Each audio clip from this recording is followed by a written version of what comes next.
Hello and welcome to Snide's Return, a tabletop roleplay podcast. My guest today joins us from the depths to bring us a link to adventure and nostalgia. He gives us the green light to explore not only different lands, but different themes as well. Looking to kickstart heroic adventures might sound like a daunting task, but their bravery drives them forward. Here to give us an insight into Heroes of Cerulea is TTRPG designer and Blackfisk Publishing co-founder Lucas Falk. Lucas, welcome to the show. Thank you very much. That's probably the best introduction I ever gotten in an interview. So thanks a lot for that. No, it's a pleasure. Thank you for joining me.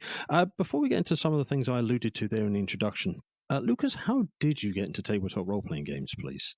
Not quite sure actually, but I think I got into like fantasy and things like that when I was really into Teenage Mutant Ninja Turtles as a kid, and I got that Turtles in Time game from my parents, and I had it for half a day, and then they noticed it was all about beating people up, so they took that game away, returned it, and got me a new one.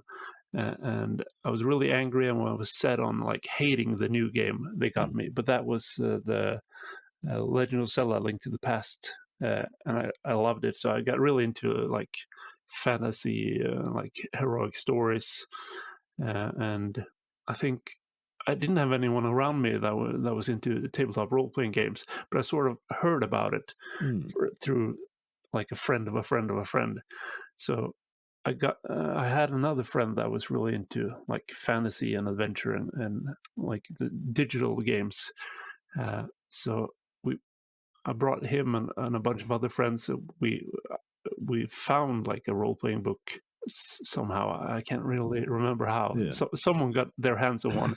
We read it and we tried to figure out how to play together. And I've been hooked ever since. That's amazing. And so ever since you sort of picked it up, where has your sort of tabletop journey taken you?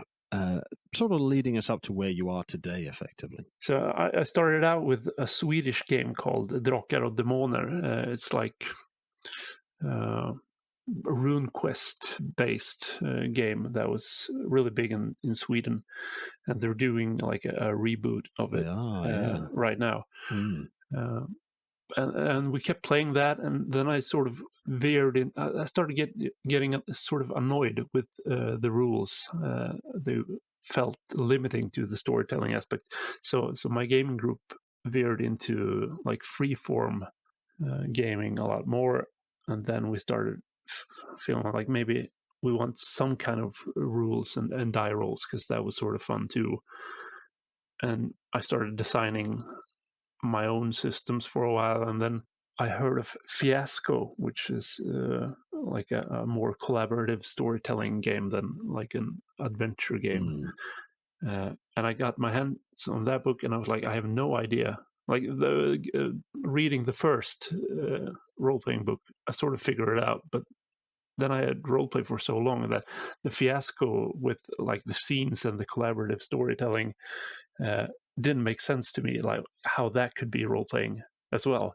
Okay. And we tried it, and then I fell in love with that. So I was really into like the story games side, and now like the last couple of years, I've been getting more into the OSR, the old school Renaissance games.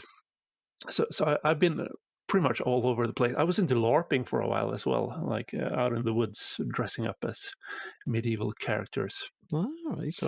So I've tried pretty much everything except D&D. I think. I think you're one of the rare exceptions, to be honest. We did try it for a couple of sessions, but it wasn't my cup of tea. So that's fair. We moved on. Yeah, it's entirely fair. So, having gone through this journey through the more structured into the more narrative and where you are today, where did this path intersect and become Blackfish Publishing? Blackfish Publishing. It's a hard one. Blackfish Publishing. Yeah, Blackfisk. It's octopus in Swedish, like inkfish. We figured. it's close enough to being pronounceable in English, and still has a stamp of our Swedish heritage.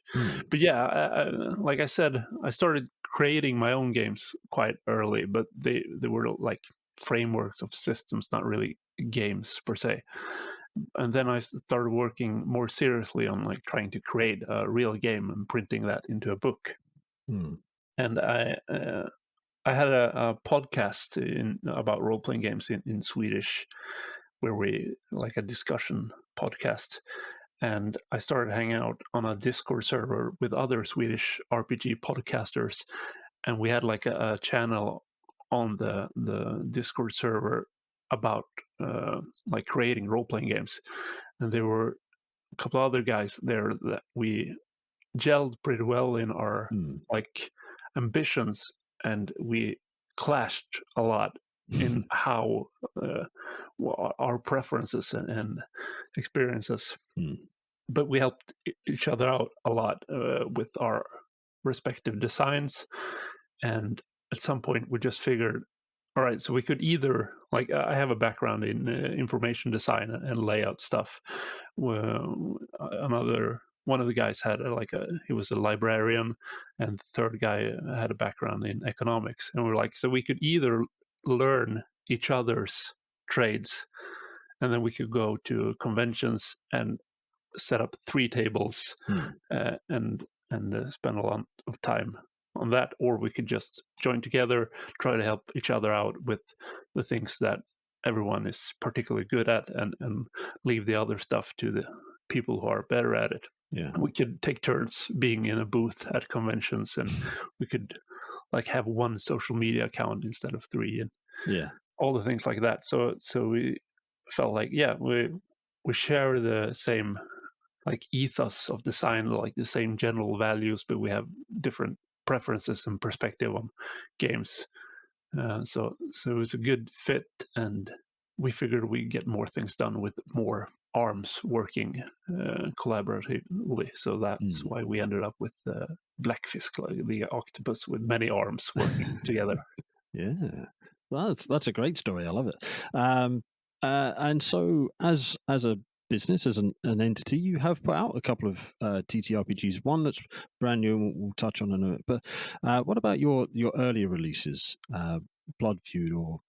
Yeah, so we actually started out being really cautious. Like we didn't want to sink too much money into the things, and we didn't want to create like too large projects with shipping all over the world. So we started out doing a couple of games in Swedish, which were like, yeah, they reached an audience, but the Swedish TTRPG community isn't that large, even though there are a lot of creators. But at a certain point, you pretty much reach everyone who's going to buy a niche indie game. And then we felt brave enough to start trying our hand at more international games. So the first international game we did was Blood Feud, which is more in the story game type of game with more collaborative storytelling, and it's focused on toxic masculinity in the Viking Age. Like you play as men in a community, competing for being the most manly and the most honorable, and everything that entails. And that game uses honor tokens to sort of shift the balance of power. It's an interesting sort of mechanic. Has using these various alternate mechanics, should we say, like that one, sort of opened out your tabletop role-playing experience in that respect? Yeah, I think like the categories of different games are sort of, they can be helpful on a very like the broad aspects of them can be helpful for discussing different kinds of games. But I think there's a lot of games that overlap, and they have a lot of things to teach the other side. So I think we picked up more and more different ideas and sort of try. I think as a designer, it helps to have an idea of the different options and tools you can work with, and try to use what's useful to that particular game, get inspired by something, and then discard things that is not for this game in particular, but would do better in another game. So I think having general knowledge of different game design solutions and different approaches to game design is really helpful in trying to create the best focused experience that you're able to do at that point, at least. Yeah. One of your other games to be found on the website, and I'll get some links from you in a moment. Slaying Dragons uses yet another different sort of resolution mechanic where you succeed, and then it's sort of a good or bad outcome. I found that to be very intriguing. So how has it been sort of developing these systems, and where have you got your inspirations from for these systems in that respect? Yeah, I think there's been the Blood Feud game was very much inspired by another game called Sagas of the Icelanders, and drew a lot of inspiration from different areas. And Slaying Dragons, I was mostly doing editing and graphics for that game, so I can't really speak for how Amos came up with the game design mechanic. But the interesting thing about Slaying Dragons, it is like a classic dungeon crawling game where you're a party of adventurers and you go to defeat the evil dragon. But the thing is, as players, that you will succeed. You will defeat the dragon. You will, in the end, the expedition will be successful. But the question is whether your characters will hurt each other, and if they are able to change their bad behavior and what they learn about themselves and the others throughout the journey. So it's sort of, it's the same way with any action flick. That the good guy's gonna win, but it could still be interesting. And in this case, it's not, the interesting thing is not whether the characters succeed or not. It's what they sacrifice and what compromises they are forced to choose to succeed. So I think in Blood Feud, it's very much about competing against the other players in a sense, but you're also collaborating and telling the story. And in Slaying Dragons, you're absolutely collaborating in defeating the dragon and also collaborating, telling the story. But in both cases, it's a lot of, I don't know if it's widely used internationally, but in the Swedish game design community, we talk a lot about arrows pointing inwards or arrows pointing outwards. Like if the arrows are pointing inwards, you're competing against the other characters. You have internal conflicts. And if the arrows are pointing outwards, you're sort of facing an external threat together. And I think you could achieve interesting things when you go for one thing or the other. The experience is very different, and you get a lot of more drama when the characters are competing for something or working against each other in some sense, as long as all the players are in on it. You could do that in a traditional RPG game as well, but then usually someone is not too happy about it. Yeah. That seems to spoil games when the rogue wants to steal everything and all that sort of good stuff. Yeah, go down. and I mean, if everyone's in on it, it's much easier to get along. You expect everyone to stab you in the back. Then when someone does it, that's all well and good. But if you sort of you're thinking about the agreement is we're working together, and then someone starts working against you or betraying you, then you can get annoyed as a player rather than as the character. Yeah. So before we move on to sort of the big project that I invited you on to speak about, something I'm personally excited about, where can we find your good self, Blackfisk Publishing, and everything sort of the two of you as yourself and an entity are associated with, please?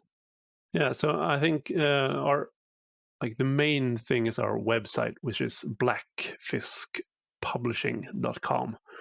And then you can find us on Facebook or Blackfisk Publishing, and Twitter, Blackfisk Pub, Instagram as well. Hmm. And my Twitter handle is Cerulean5, I guess. So we try to post like the the publishing company accounts is mostly Yeah. focused on products and things like that, and my personal account is more discussing game design, not necessarily speaking for the entire company. Of course. Uh, yeah. Well, I will make sure the links to yourself and Blackfisk Publishing are in the description below this podcast. So scroll down, follow those links, and support the team for what we're about to talk about next, which is your latest project. Your depending on when you're listening to this, it's either about to be kickstarted, being kickstarted, or successfully, because I'm hopeful for it, because I'm going to back it, successfully kickstarted game, Heroes of Cerulea. Lucas, would you mind sort of telling us a little bit more about this new game, please? Absolutely. It's a very minimalistic and sort of retro, uh, but classical tabletop RPG where you go into dungeons and defeat monsters, but it's very much influenced by video games. So and Legend of Zelda in particular. So it's not like a classic old school role playing game, because it incorporates a lot of like video game logic aspects, and it offers a different experience in that sense. And I think that was sort of the design goal with it too. I think it started out as like I read a Zelda, uh, another Zelda ripoff tabletop RPG, and I was like, yeah, this is not at all how I would have personally designed a Zelda game. And that's very subjective, of course. But I was sort of, but how would I design it? And then I started working on it just for fun, and then it ended up like some things were clicking, like with the video game logic, and yeah, it turned out into something that I found more interesting than just doing like a license RPG. It was sort of combine things that were interesting challenges to me as a game designer, and I think it ended up being a game that offers a slightly different tabletop role playing game experience. Yeah, absolutely. So I've sort of, well, I'll do this, another plug. If someone intrigued by this sort of inspiration from Link and Zelda and the sort of a more retro style, where could they go to find have you got examples, like a play test almost for people to sort of have a look at? Yeah, on our itch, which I forgot to plug, which is also Blackfisk Pub, I think. Uh, we got like a quick start playtest version uh, in the form of 3 pamphlets that you can print out yourself to try out the game, and it's pay what you want. And there's like a game master pamphlet, player and rules pamphlet, and a ready-made dungeon that you can explore together. So you could go to our Blackfisk Pub uh, on itch and download it if you want to try it out and take a look. Well, that is exactly what I did. So I'm not going to test your knowledge of it, just in case you haven't got it sort of immediately up in front of you. But some of the things I'd love for you to talk about. I guess the first one, because it's so key for players in that respect, Dungeon Master, is the character sheet, and how the simple yet elegant yet nostalgic retro characteristics help bring the game to life. Yeah, I think, like, first of all, the presentation and everything of it, that was also a thing that clicked somewhere along the way. Like, if we're doing a retro video game RPG, then it should probably have retro video game graphics as well. So everything is like pixelated, and it has these retro pixel illustrations. And I think in a lot of ways it doesn't make sense, because if you're doing a print product, you don't have to use pixels, but Yeah. in this case, I think it adds to the value. Like in an information design aspect, you immediately get a sense of what kind of game it is and what sort of feeling it's trying to convey. Mm. And it also, like, in a game design aspect, with like the rules are very minimalistic. If you A lot of traditional games, they have all these stats for like strength and agility or dexterity and intelligence and constitution, and then you have a bunch of skills. And I try to condense all that into uh, just 3 stats, like the Mm. main stats of the Zelda games, pretty much. So in this game, it's might, bravery, and insight. So they pretty much make up the entire character except for the items that you found. So I wanted to put a lot of focus on like unique items, which is pretty much like the other aspect of the character. Like you have a certain item, and that's your character's item, and you can use that item to solve problems creatively. And like the main way uh, you don't really level up or gain experience, but you find new items, which gives you new abilities and things like that. So yeah, very minimalistic, not only visually but also mechanically, I think. Yeah, I love the hearts and energy that sort of hark back to the the gaming era that Yeah. we've spoken about, that and that style. It makes uh, sort of tracking things a lot easier because quick glance, it's a one-page character sheet. You can look down and you immediately know what state you're in. You don't have to work the numbers or sort of judge this. If you don't have enough hearts, you're in trouble. If you don't have any energy left, you're in trouble. That's kind of the great way this game comes across. There's a few other bits I'd love to get to, but what was it like, sort of bringing those elements you mentioned from your inspirations, sort of breaking those parts of the game down to a user friendly but immersive experience? Yeah, I think in a lot of ways, I mean, you could just say, you could call it HP instead and have like a box where you fill in a number. Mm. But just like in this particular instance, it's so much more evocative of the feeling we're going for, to use hearts and to have pixel hearts that you fill in or cross out when you lose them. And yeah, same with the energy. It's sort of like almost like uh, a resource you can spend to do do stuff, or you can suffer like less dangerous, like less severe consequences when you perform actions. You just lose energy, so it's sort of uh, like a resource you can spend, but also sort of acts like a safe safeguard or like a um, protection, I guess. Mm. But yeah, I think that was a lot of these things just uh, came quite naturally when you started thinking about like the inspiration and the game we wanted to create, and you were looking at the influences, uh, like how they solve problems, and then just translate that into a tabletop medium. Yeah. With respect to the game mechanically, a lot of people might be reaching for, a bunch of D6 or a couple of D20, or what system does Heroes of Cerulea employ to fill out the dice goblins of all of Uh, us? it's a really provocative design choice, I've noticed, but some have uh, expressed love for it as well.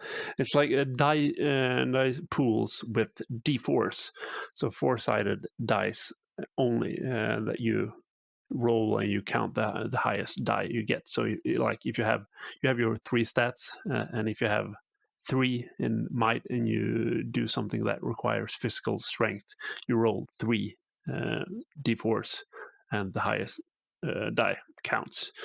So yeah, the d4, like, it's not my personal favorite at all. I think there are more like if you just roll one d4, that's sort of anticlimactic. It just pops down. It doesn't roll. It's not always that easy to read. But going with the like minimalistic through line of the game, like the d4 is the smallest normal role-playing die, at least, and it also is like sort of triangular, like the Triforce in Zelda, and yeah, it's just sort of weird, but a bit almost like cute. Like it's a really small die, and no one likes it, so I felt like it's some kind of redemption for it. Uh, and once you roll a pool of d4, it's a lot more fun to roll them, I think. Yeah, and you use the d4. It's not just a roll and take the highest. You sort of do. You almost use it like a tens and units, because you can roll like in the rules it calls it DD. So you roll the first die, it's your tens, and the second roll it's Right. your Yeah, ones and things for like a that. lot of tables, to get more options than just 4 and not to have to add. Yeah, I think like it's commonly used like a D66, I think is the like common way to refer to it. But since this game only uses D4, so I shortened it as just DD. So you roll once, and that's the tens, and then you roll once, and that's the single digit. So you can get like a bit longer tables and options, things like Yeah. that. And with respect to what the master, as it calls it on the front of the pamphlet for the Heroes Yeah. of Cerulea master, the master doesn't roll dice in that respect, if I understand in the rule set. Yeah.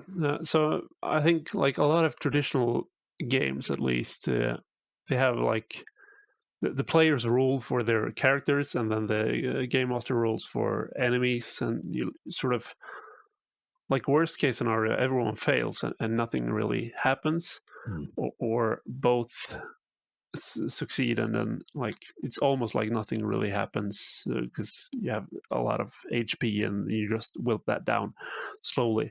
And one thing that I've always found more like enhancing of game flow, and like I really want for things to always happen when you roll die. So like with this solution, the players rolls, they determine the outcome of actions for enemies as well. So like if the player rolls really good, the hero succeeds and the enemy fails. And if the player rolls like a so-so result, both of them succeed. And if the player rolls badly, the player character fails and the opponent wins.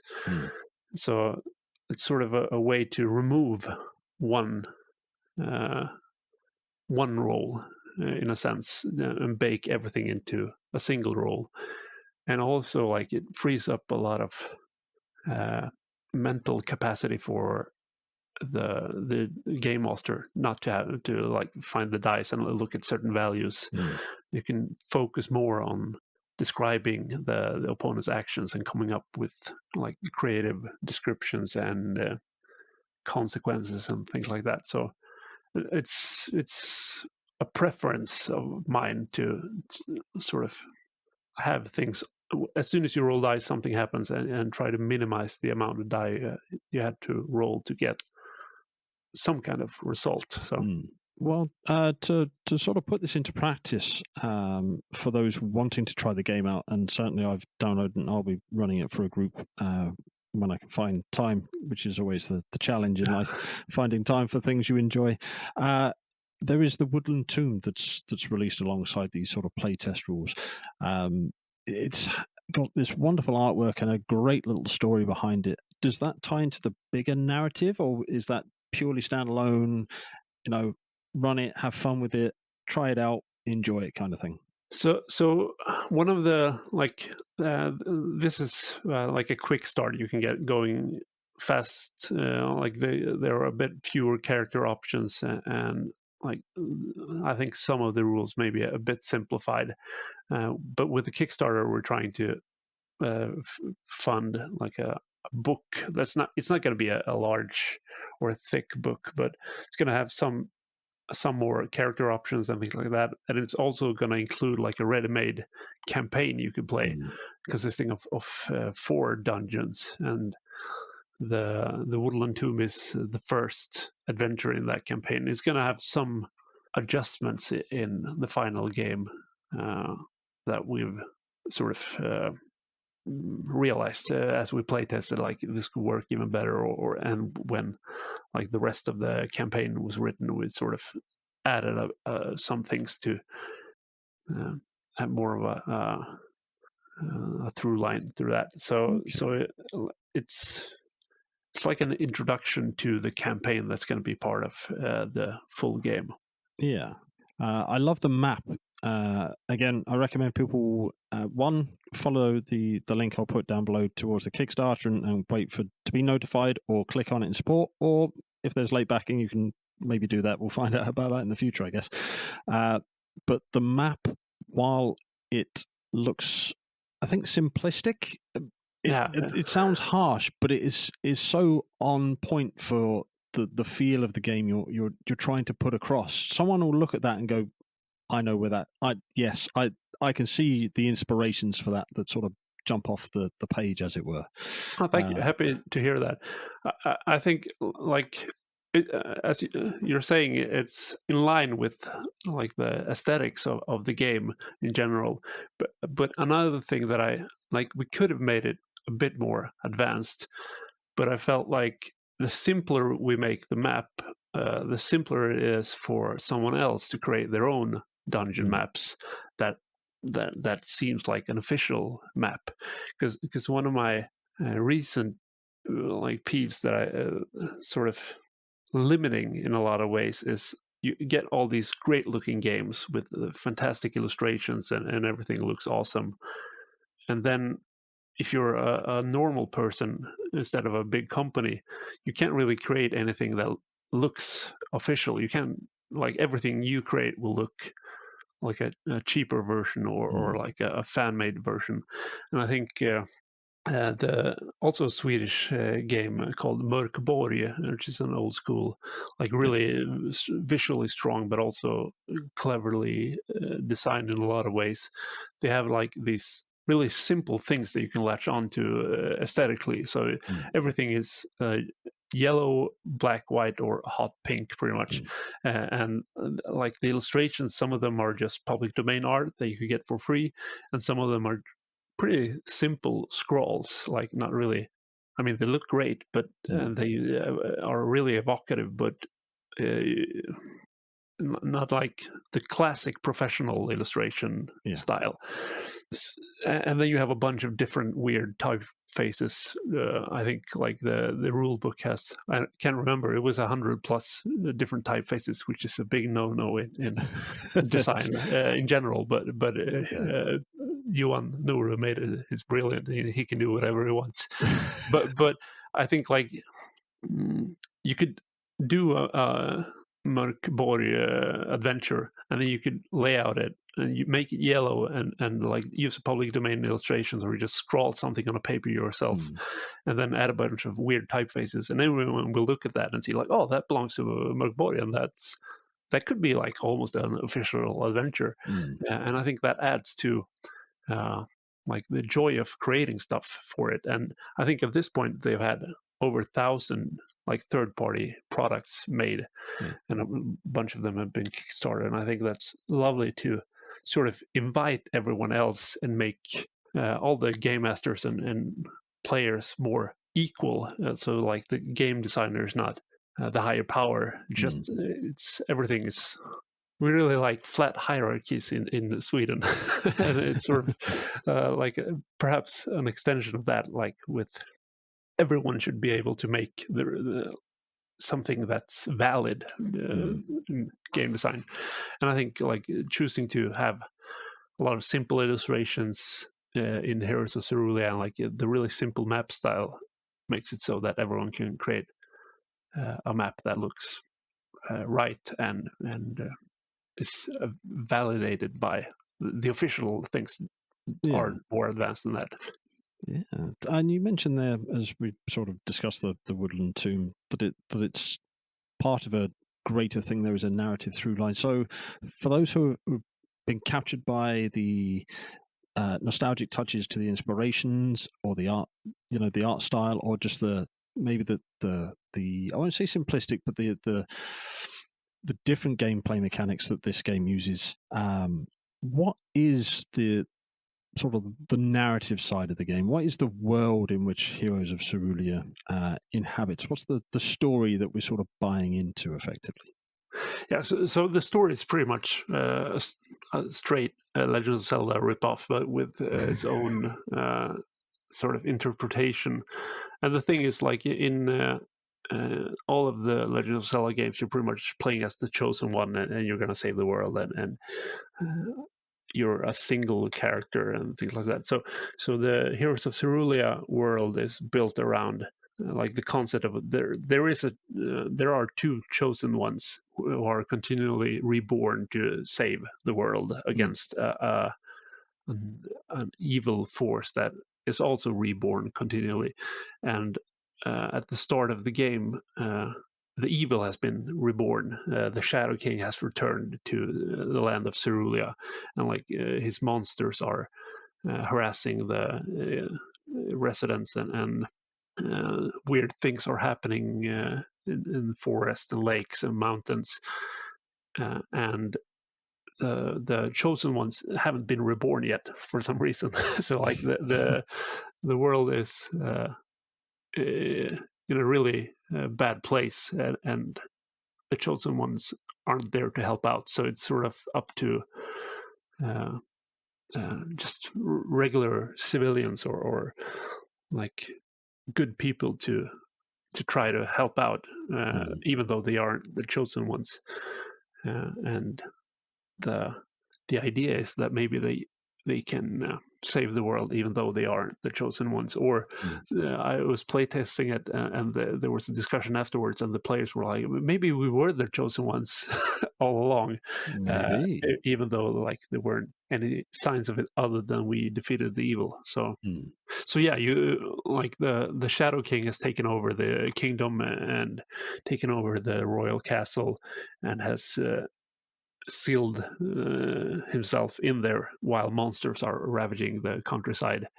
And you sort of go into different dungeons and find uh, items to help you, and like weaken the seal around the castle, and then you might end up facing the Shadow King, and hopefully vanquishing him.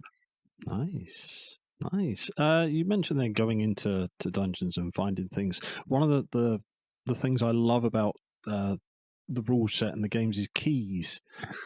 Uh, Yeah, the way keys are used, I think, is very well done for a role playing game. I realize it is computer game sort of based, but the way keys work is very fun.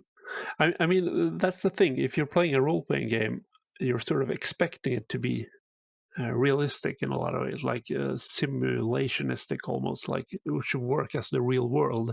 Hmm. But if you sit down to play a video game, that's not the case. You accept the limitations put on you, or like the internal logic of the video game. So for example, with keys, you might like have a key, and then it works in pretty much every lock in the dungeon, but when you use it, it disappears, and that's not how keys work. Like that's that's really weird, Hmm. and if you're thinking about it in a simulationistic way, then it doesn't make sense. But if you're sort of accepting the video game logic, then it makes total sense. And it's the same thing with like it allows for different kind of dungeon design.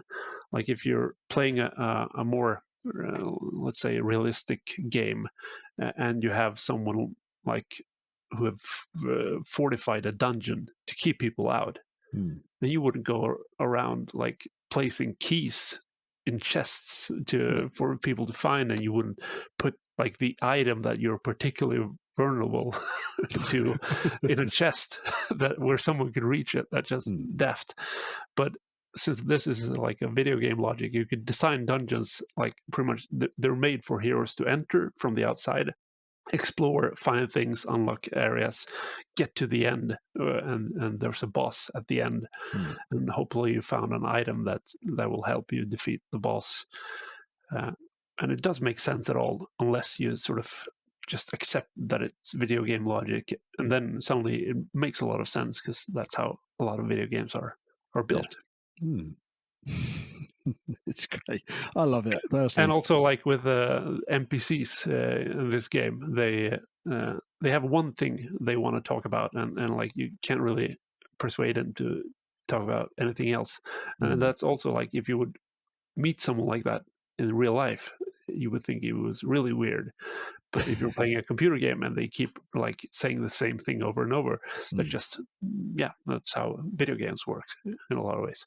So I think that's part of like making a different kind of role-playing experience that uses the strength of tabletop role-playing games with like a little bit more freedom to come up with creative ideas and perhaps like portraying your character a bit more, and sometimes like breaking the rules through creativity. And then also like the experience of video games that's not better than a traditional role-playing game, just something different. Yeah, absolutely.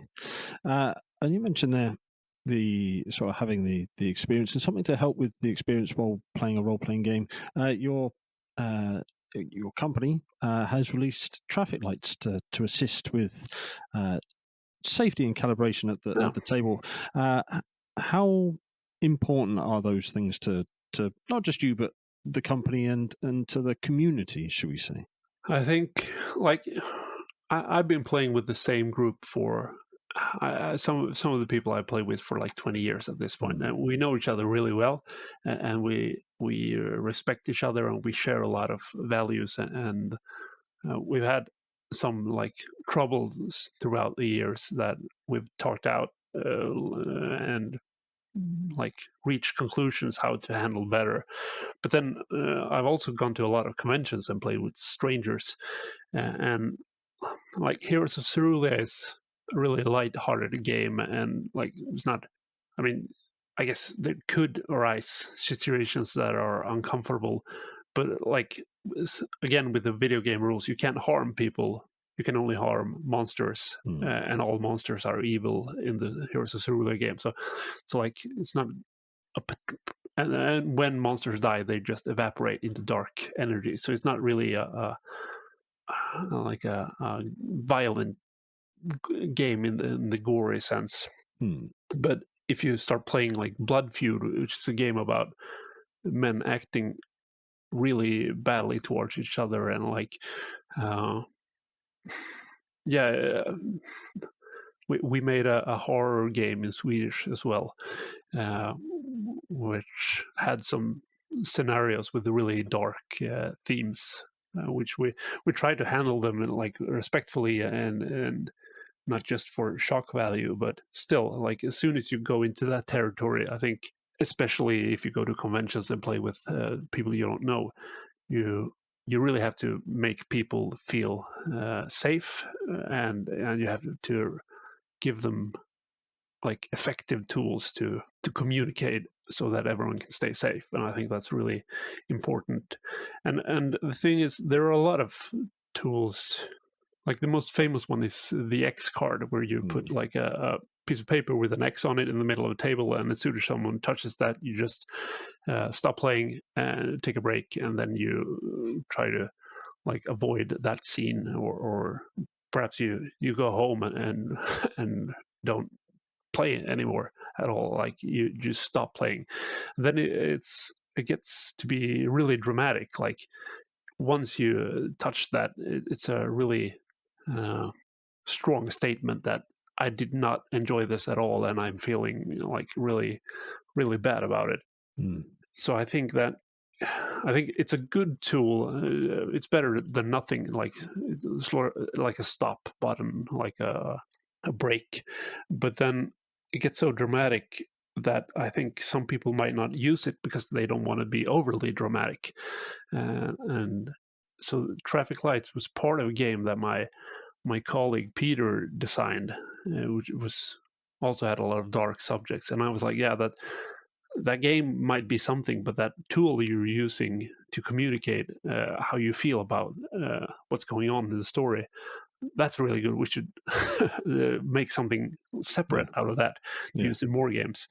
And so we did, and that was traffic lights, which is sort of inspired by LARP safety tools as well. But everyone gets a card, so it's closer to you rather than having a big X in the middle of the table, and it's your personal card. And there's a green side that you use to signal that everything is fine.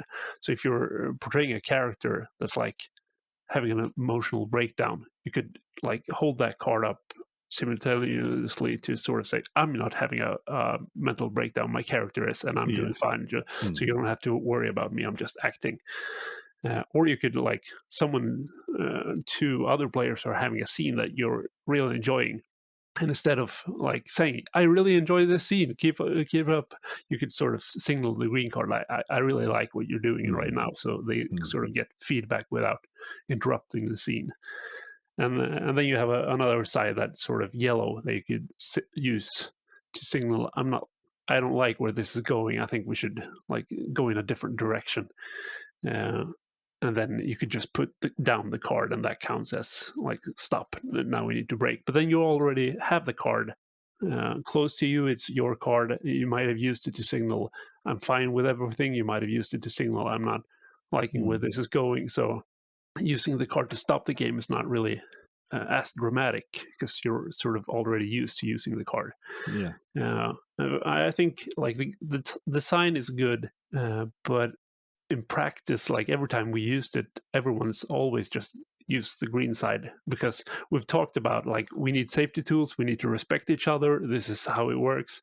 And like you get people in a certain state of mind where they are a bit more respectful because you have talked about safety tools before. And I think in general the X card works the same. Like the goal is not necessarily to use it often to stop the game, but it's a good conversation. Like you discuss how the safety tool works, and everyone knows it, and you sort of start thinking about respect for other players in a different way.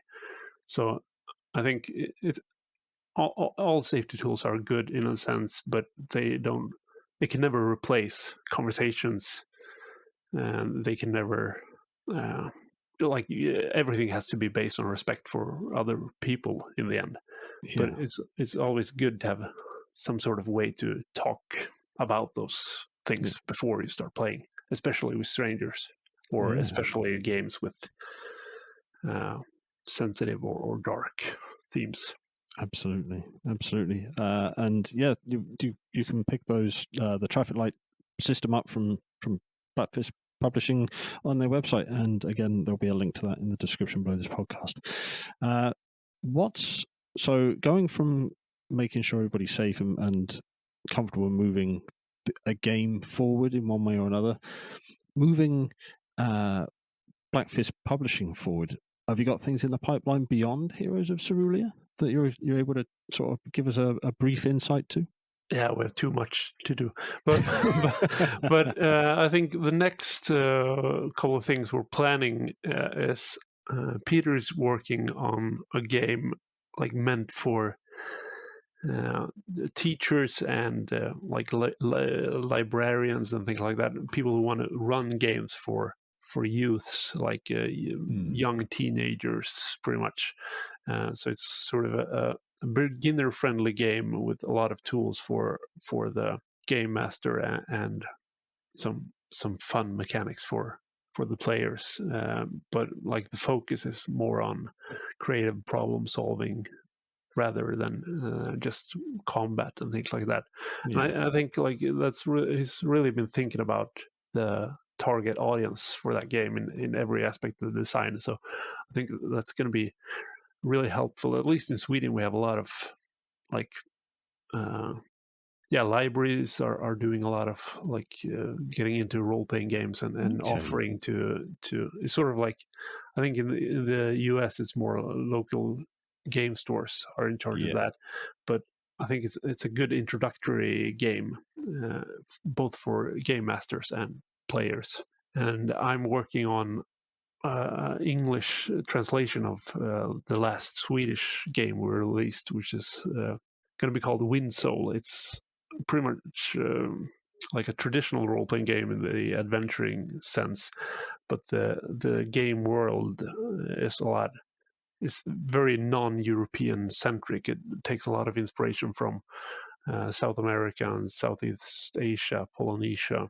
Oh wow! Since I'm Swedish, I've tried to handle all those inspirations with respect and not Of to. course. It's not like it's not a mash of cultures. It's like influences and love letters to aspects of those cultures condensed into a setting that's. I just wanted to make something different than like all the grimdark European fantasy. So it's really vibrant, optimistic, non-traditional fantasy in a lot of ways. And yeah, the mechanics are focused very much on freedom and camaraderie and exploration of that world. So Yeah. it's one of my and like everything is going to have like watercolor kind of illustrations. So that was the project closest to my heart when we started the company, and so we did that in Swedish, and now we're translating it to English. And for once, the second edition is going to be a lot more condensed than the first edition because we play tested it a lot since we released it, and we sort of found ways to make it even more effective. So yeah, I'm looking forward to that a lot, though.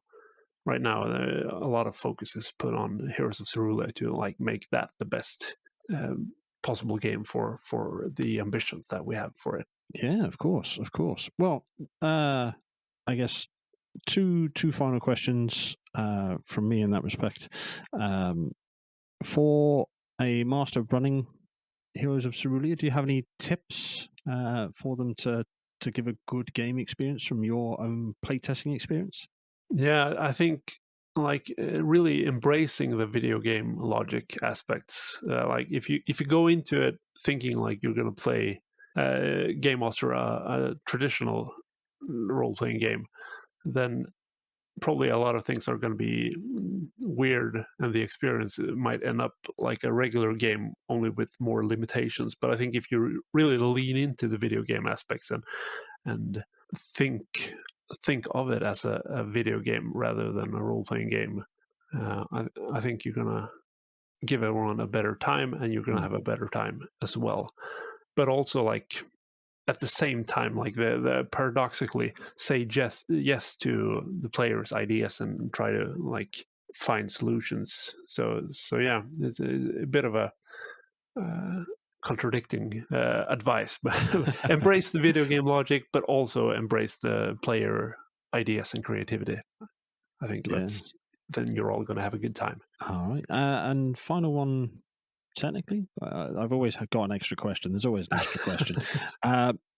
We've spoken about a lot of stuff during the course of this interview. Is there anything that you want to bring up that we haven't touched on as yet?